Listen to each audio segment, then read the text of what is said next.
Do do do do.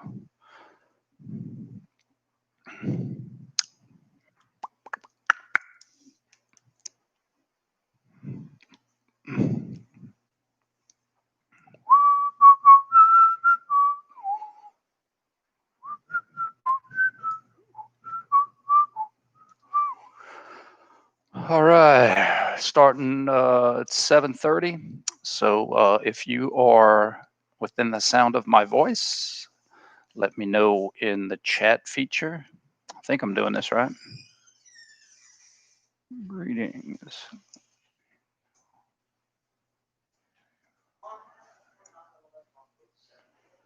see. What's wrong?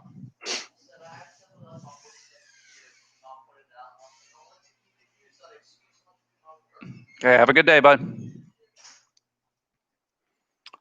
I just saw the boys out school. All right, guys, who's out there?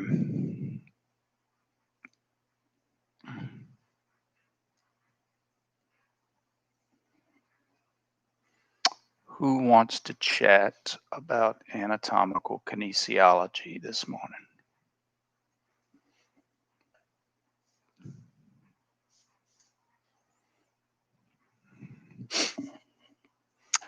Who's got questions?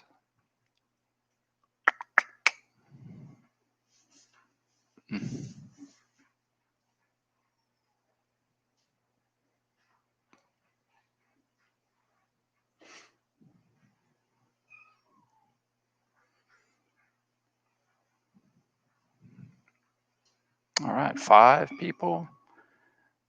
Look, I'm just giving y'all a heads up. I'm at home and we have cats. And all right, there you go. Go outside, buddy. Go frolic. Ah, that is a good reason to be here, Claire.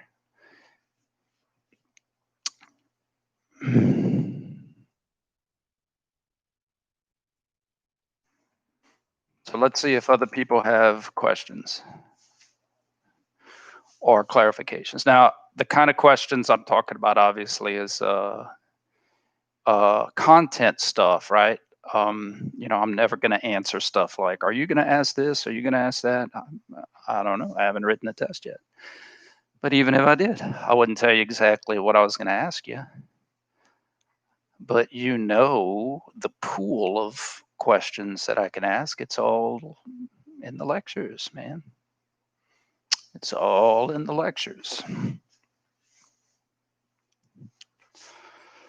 Let's see who's going to break the ice. Hit the little drum roll. I only got 1 pin, so I can't really do a drum roll. Maybe I do it with my hands.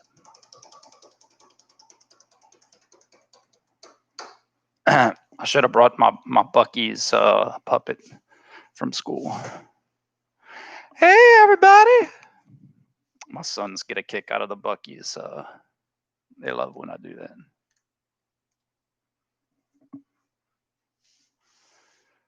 Yeah. So the concept is no different.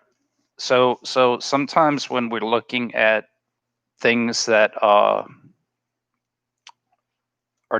different, sometimes we need to bring it back to what's the same. Okay. So here's a pelvis, and let's say here's a hip, and let's say this is anatomical position. So this would be the right hip. So you're looking at somebody. Okay. You'd have no problem understanding right hip abduction, right hip adduction, right hip ab, right hip ad. Okay. And you'd also probably have no problem seeing right hip horizontal ad, right hip horizontal ab, right hip horizontal ad, right hip horizontal ad, right hip horizontal ab, right hip horizontal ad. Mary, can you confirm that so far we're good? Right hip ab, right hip ad, right hip horizontal ad, right hip horizontal ab. Looks like it's moving and it is. So far, so good? Okay, so now let's move the socket. Okay, let's move the socket. This is right hip ab. Here to here is the same from my right hip's perspective as there to there. Okay, right hip ab looks like it's moving and it is. Right hip ab looks like it's not moving, but it is. So can you confirm that you see that piece? That when my pelvis goes right lateral, I have right hip abduction if I'm standing on my right hip. Can you confirm you have that piece? And then I'll move to the tricky piece.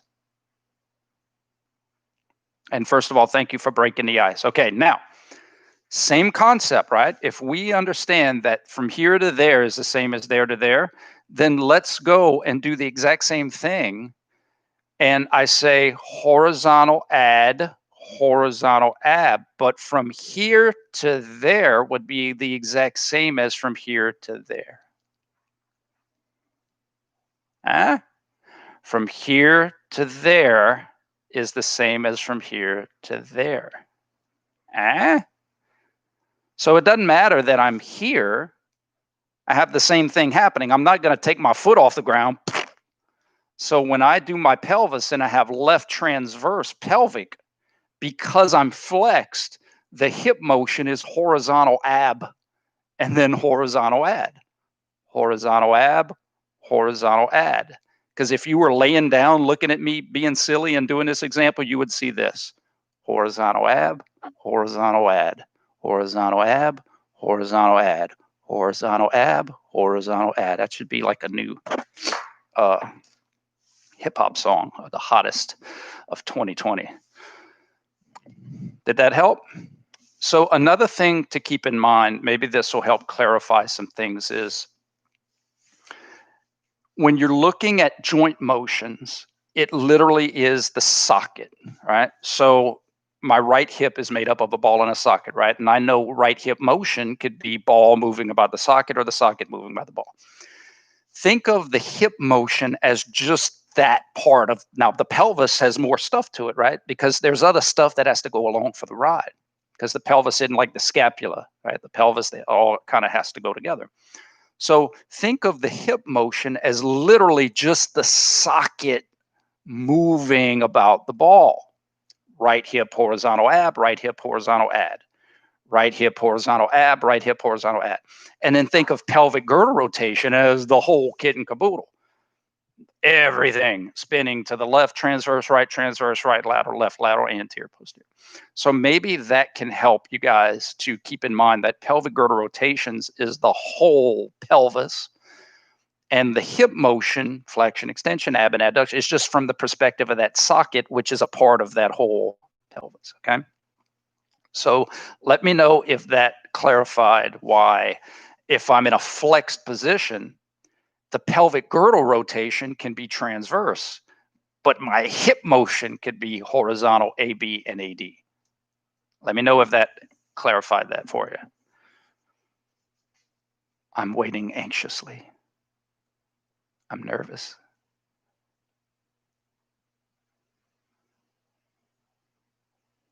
Survey says yes, no, maybe so. Mary, did I put you to sleep? I hope I didn't put you to sleep. If I see this in the comments, I know I put you to sleep.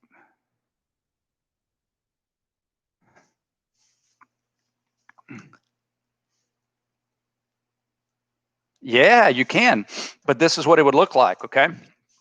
So what a great follow-up question.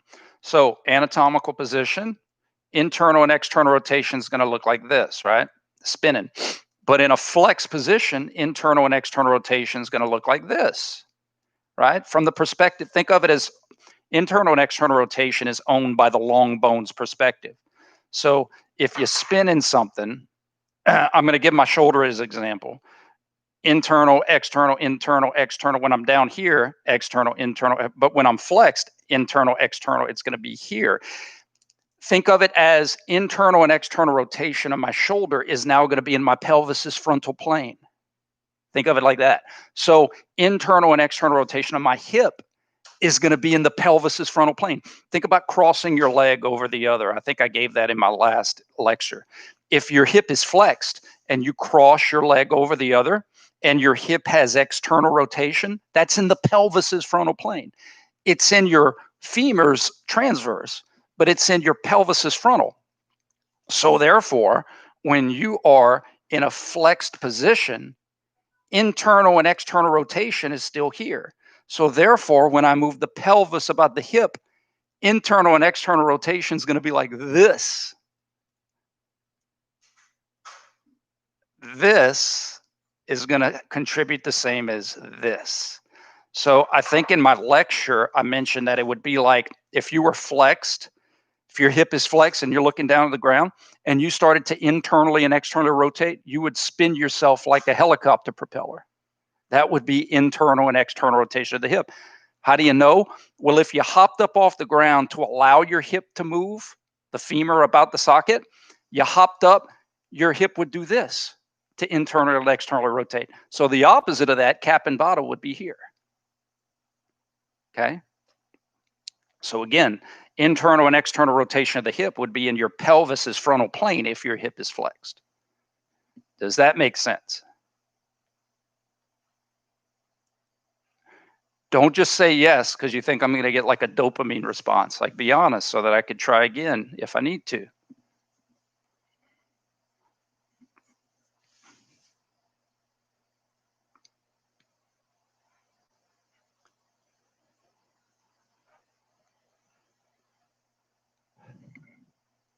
All right.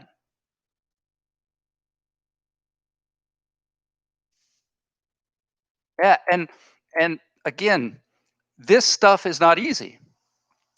But the more you think about it and the more you practice it and the more you put yourself in the same positions that I do in the videos, and you can see how if I'm flexed, this is my hip, this is my pelvis. If I'm flexed and I do this, it's the exact same as if I came here and did this.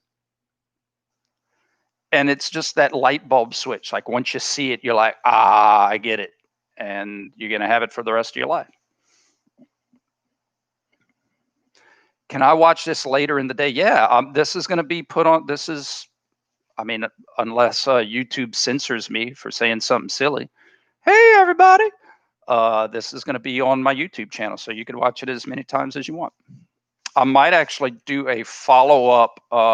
They call them in distance learning. I'm just learning about distance learning, guys. I'm a caveman. I'm used to teaching with chalk and a chalkboard, and so I'm kind of getting used to all this virtual stuff too. But I might do what they call a micro lecture on just that hip reposition. Obviously, at home, I don't have my skeletons. The reason I'm at home is because we have better Wi-Fi at my house than at Bourgeois. So it's more reliable. At Bourgeois, it's cutting in and out, and it just wasn't as reliable. So that's why I brought you guys into my house today. So I might do a micro lecture because I know Big Brother at Martin Hall's watching. Hey guys, I'm using the stuff you guys made me learn. Micro lecture for pelvic girdle. Okay. Okay, you're very welcome. You're very welcome. Take care, Claire. All right, we broke the ice. Does anybody have any other clarification you guys want to talk about?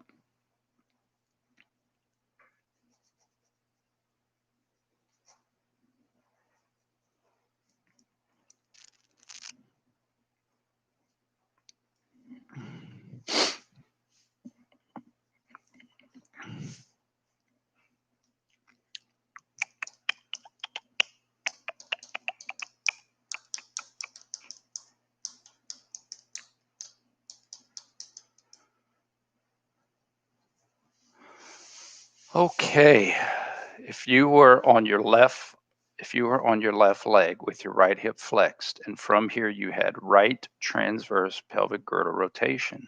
Okay, awesome. What hip motion allowed this to happen? All right. What a great question, Mackenzie. So if I'm on my left leg, so I'm going to assume that I'm weight bearing on my left leg and my right hip is flexed. Okay. So the fact that my right hip is off the ground, nothing my right hip can do can make my pelvis spin. It can't. If my right hip did something, all I'm going to have with my leg off the ground is right hip motion, flexion, extension, horizontal, ABA deduction, and then internal, external rotation would look like Michael Jackson. You know, when he does the little leg kick thing. So if I'm standing on my left hip, weight bearing on my left hip, and my left hip is in anatomical position, and from here I have right transverse pelvic girdle rotation, then the hip motion would be left hip horizontal abduction. Sorry. If I'm trying to do, okay, let me explain. I'm dyslexic. So I'm in a flexed position right here. So my mind went for me to recreate it in the position that I'm at. And so I need to stand up and do it in the position you told me to be in, okay? So if I'm standing up and I have right transverse pelvic, it's because of left hip external rotation, okay? So that would be the answer. The left hip external rotation, let's see if I could recreate it for you using gadgets and gizmos. So the left hip external rotation. So here's your hip. I do this. I'm externally rotated. I'd have to internally rotate to go back home. Start, finish. This would be where the toes are. My fingers are representing the feet. I'll do one finger to represent the feet. So my feet are facing forward. If I do this, notice my feet is externally rotated. Okay. So if I'm standing weight bearing on my left leg and my left hip is in anatomical position and I have right transverse pelvic girdle rotation, it's because of left hip external rotation. The right hip is going along for the ride and it can do whatever it wants. It's just not going to spin the pelvis because it's not anchored. It has nothing to hold on to make the pelvis spin. That would be like trying to spin the basketball with your hand not in contact with the basketball. You'd have to be a Jedi, or your last name would have to be Potter to make that happen. Harry Potter. So, Mackenzie, great question, and let me know if I answered it or if I have to go another route.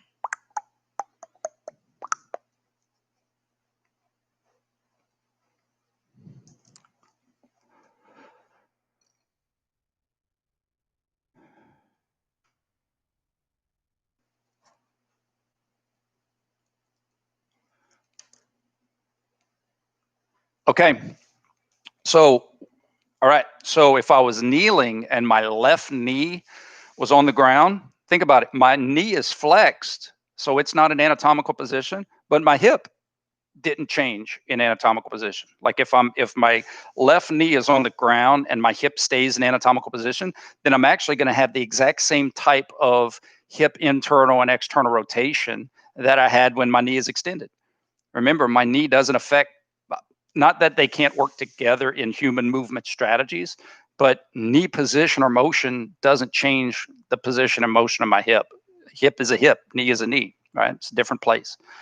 So the one thing that changes is illusion. Usually I have my feet that I could kind of use as a reference, right? Internally, externally rotated, just look at the piggies on my toes. So when you bend the knee, as my Game of Thrones fans would know about, and my knee is bent, well, then I don't have the toes to see anymore, but I could just visualize that my toes would be there. Imagine yourself kneeling on a shoe where your shoe would be like where your toes are. So again, you'd have the same thing. If your left knee was on the ground, and your hip was in anatomical position and you had right transverse, it would be because of left hip external rotation.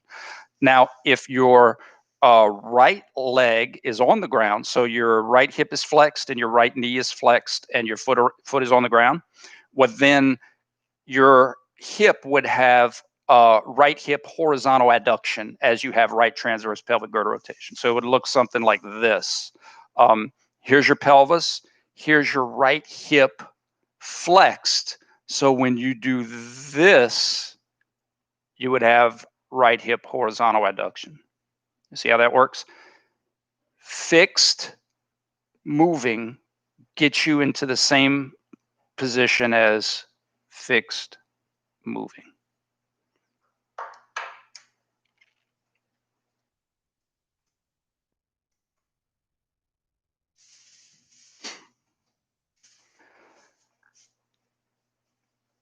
Human movement's a lot more complicated than just flexions and extensions, huh, guys?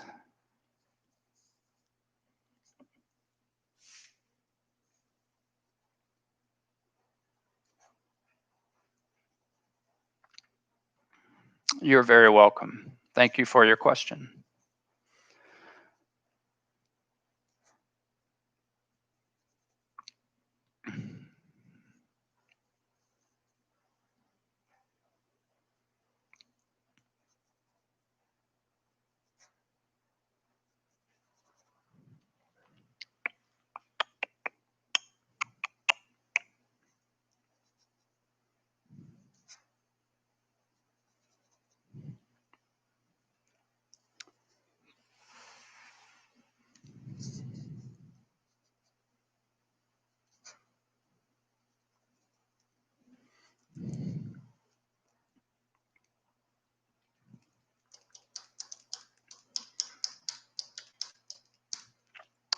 Can somebody remind me what our test is going to be on this Wednesday?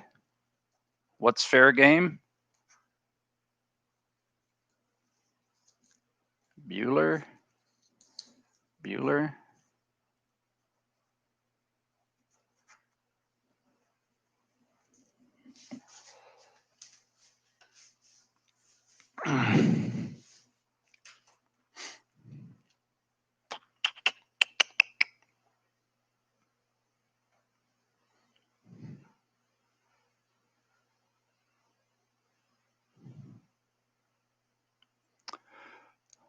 Okay, good.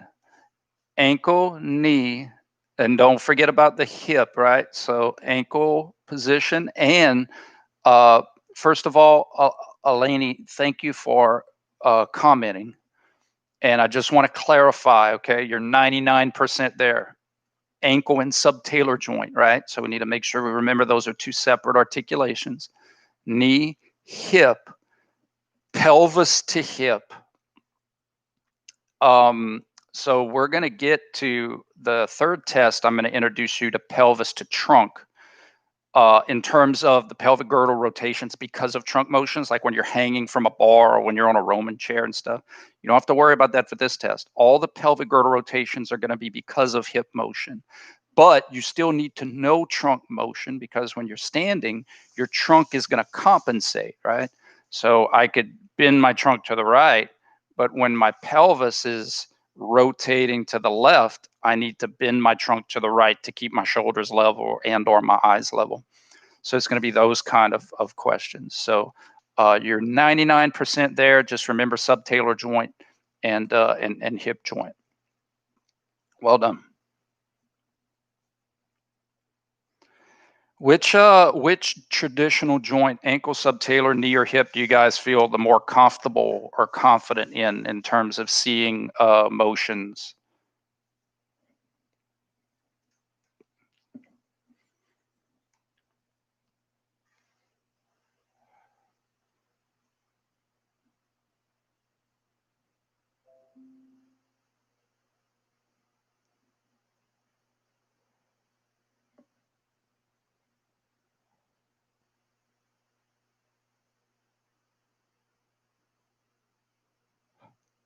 The knee.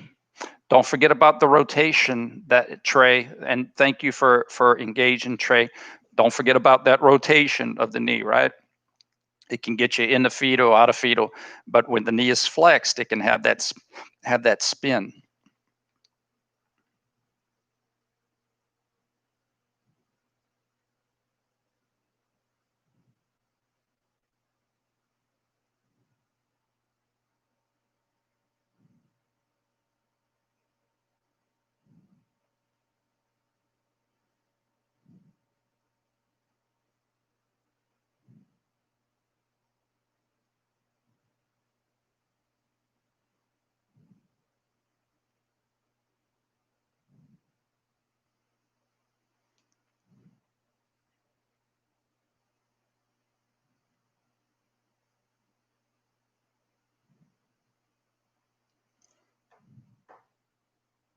Yeah, sure.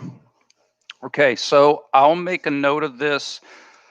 Mary, you may need to go back to my knee lecture to see when I'm literally like on the ground and doing that over. I mean, you don't have to watch the whole lecture, but maybe zero in on that particular part.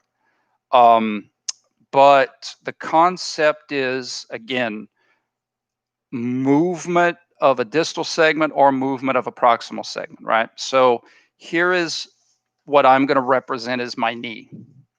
Here's my lower leg, so mostly the tibia, right? Fibula is kind of on the inferolateral part. This is my right, and this is my femur. Okay, so flexion, extension, femur moving about. Like if I'm doing a squat, it's going to kind of look like this. Okay, if I'm doing like hamstring curls, it's going to look like this. Okay, all right. When my knee is in anatomical position, these condyles are locked in. You have collateral ligaments that are super tight. There's no room to spin when you are home. Can't go anywhere when you're home. But when you flex and you unlock the knee and the condyles are no longer articulating and the knee is kind of generally moving, but it unlocks, the collateral ligaments are slightly posterior. They get put on slack. So they allow you to kind of have some more motion. But this kind of stuff can happen. Now, when it looks like it's moving and it is, now this is on the right side, okay? When it looks like it's moving and it is, hey, lower leg, spin laterally. Hey, lower leg, spin externally, external, internal, external, internal, external, internal. When you're cutting and planting, when you're weight bearing, this isn't going to go anywhere. This is fixed. Now, this is going to rotate. So instead of this, we have this. And what I need to show you is that from here to there, external rotation, cap and bottle is the same as here to there.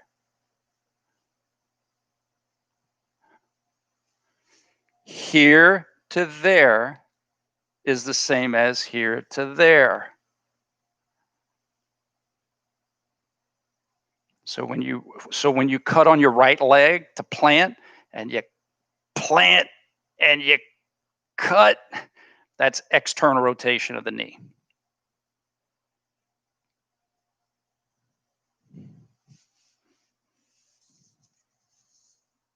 And again, it's an illusion. It's an illusion because your pelvis is typically spinning this way and your mind is like, ooh, I see motion this way. So it must be this gonna rotate, right? That's why it's tough to see. That's why we got to stop ourselves. That's why I have commandments like do not assume. Do not assume. Don't go for what maybe your instincts want to show you, because that's when we can get into trouble with cap and bottle type of flippy flops. Again, I've said this in my lectures 1,000 times. Engineers, friends of mine that I went to graduate school with, they hate biomechanics because in their world, the door is always going to move about the wall. In their world, the faucet knob is always going to move about the spigot. But in biomechanics, we can have the lower part of the knee move about the upper, or we can have the upper part move about the lower. And they have different global spins, but they have the same relative local spin. Here to there is the same as there to there. Let me do condyle wise. Here to there, same as here to there. Okay.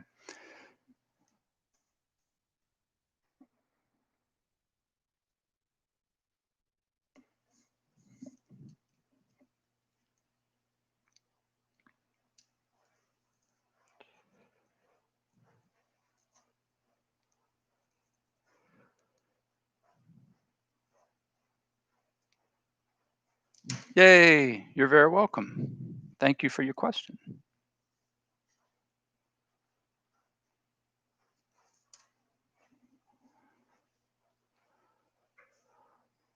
Okay, Starla, first of all, thank you so much for your question. I want to make sure that I'm understanding your question, okay? our hip doesn't laterally rotate. Our pelvis can have lateral rotation, the whole thing. I can have right lateral or left lateral, but my hip in the frontal plane has a concept called or adduction. And when it looks like this is my right hip ball socket, when it looks like it's moving and it is, you're going to see when it looks like it's not moving and it is, you're going to see okay. So yes, I can talk about it, but I just want to clarify that lateral rotation is a pelvic girdle concept. In other words, when my right side's doing something, my left side got to go along for the ride. I got to when I pour the bucket out, the whole bucket is moving, this side and that side, because the whole bucket is attached. The right side of the bucket is attached to the left side of the bucket. So I just want to make sure we're clear that left and right lateral rotation is a pelvic girdle concept, and hip frontal plane motion in anatomical position is an AB away from anatomical, away from 6 o'clock, as I like to say, or relative to the middle of the body away.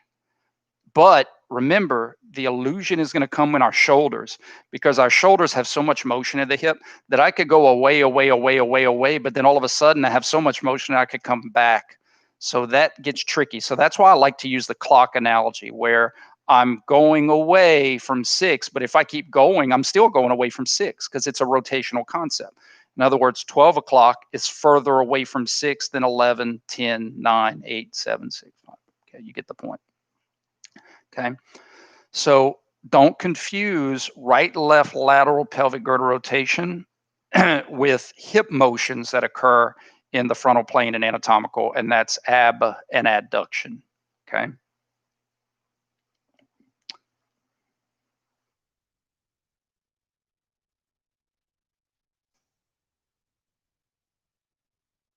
Again, thank you so much for your question.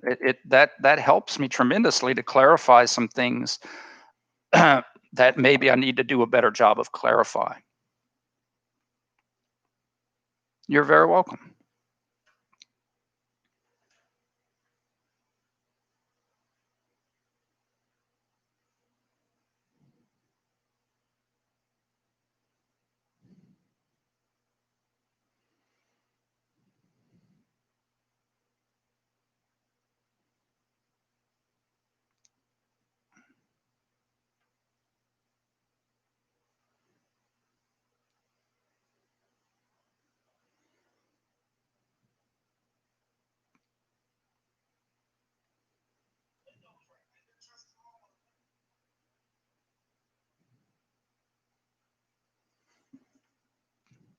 Did that clarify? That's what I meant to say.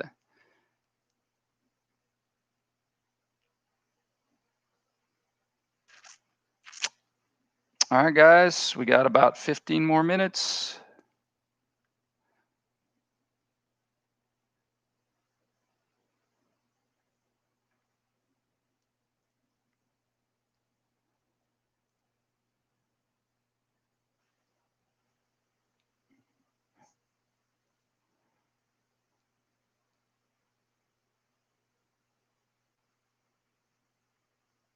My wife said my son forgot his book sack.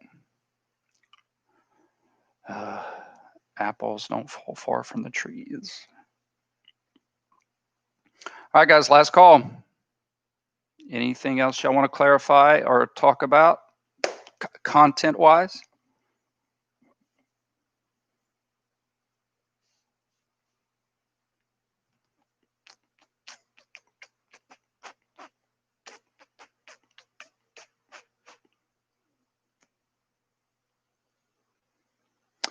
Yeah, Trey, correct. So I'm never going to ask you guys chain-related questions to use the word chain. It's basically a way that I can emphasize, just like you did, where the distal segment is fixed and the proximal segment is moving. So again, using the door and the wall analogy, A traditional movement in our everyday life is the smaller segment moves about the bigger segment, right? The door always moves about the wall. That would be traditional open chain. Heck, you open and close the door, right? Closed chain would be, man, what would it look like if, like, say I had a dollhouse and I kept the door fixed globally and I moved the dollhouse to open and close the door. So if opening the door is like this, if opening the door is like, I'm going to rotate so that you can see. If opening the door is like this, well, then opening the door when I move the house would be like this, right? So, so yes, when my feet are on the ground, but on the test, I'm never going to say like your closed chain and you're because I mean that's just a term we kind of use in athletic training and in clinic stuff. I'm going to be very specific. You're standing on your right leg. Like I'm going to infer the chain, but I'm not going to. It's not part of what I'm trying to teach you guys on. Okay. Um, so yes, when your feet are on the ground and your motion of your pelvis and stuff is happening because of hip motion, that would be traditionally closed. So again, think of it like I did with the door. A traditional door open and closed, that would be like an open chain setting. And closed is if the door doesn't move and I move the house about the door, right? That's unconventional. It looks different. Typically closed chain types of movements is where the illusions typically happen, because the open chain is it looks like it's moving and it is, right? Life is great. It looks like it's moving and it is. Yep, test format the same. I don't like to change anything. And you're welcome, Trey. And the reason I don't like to change anything is why you guys should have practice taking my tests. You know, every test you take is another day you can learn. And so I would kind of be a jerk to me if I changed the format or changed the way I ask questions. You know, then you can't learn, you can't adapt. So yeah, everything's the same types of questions, same thought-provoking questions. In class, I might ask you what's 2 plus 2, but on the test, I might ask you what's 2 plus 3. You know, same concepts, just maybe in a different way, maybe a different example. Maybe in class, I ask you what does this look like, but on the test, I ask you what this looks like. You know, similar, but not the exact same.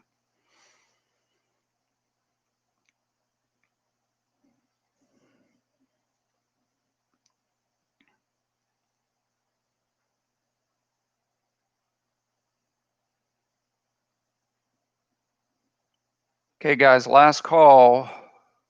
I'm gonna probably cut it at 8:10 if there's no more questions, so I could get ready for my biomechanics Q&A.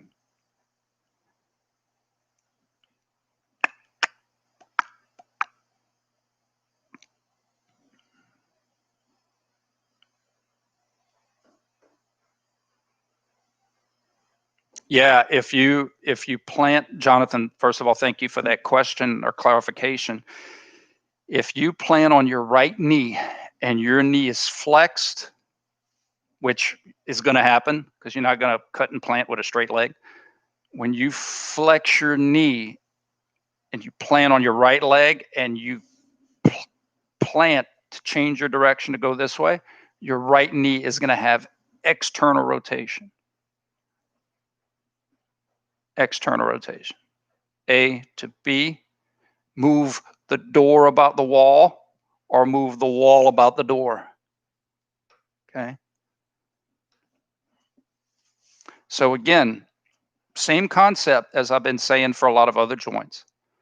You have two different global spins, but we don't look at joint motions globally.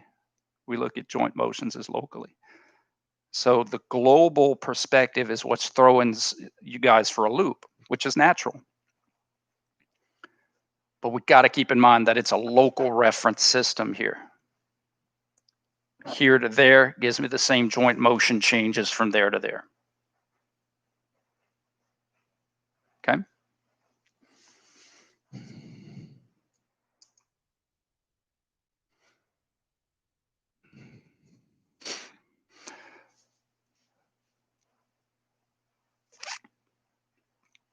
I'm wearing my Mets beanie today because the Mets officially sold. Officially, it's got to be approved by the owners, but we finally got an owner who's a Mets fan, and he's got a lot of money.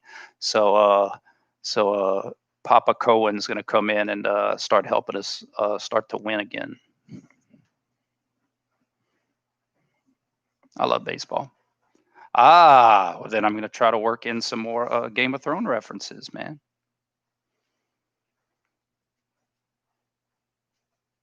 Good stuff.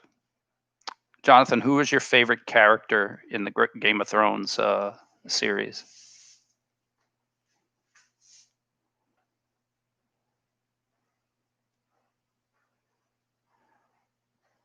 I don't even count the last season. It didn't happen. It was a bad dream.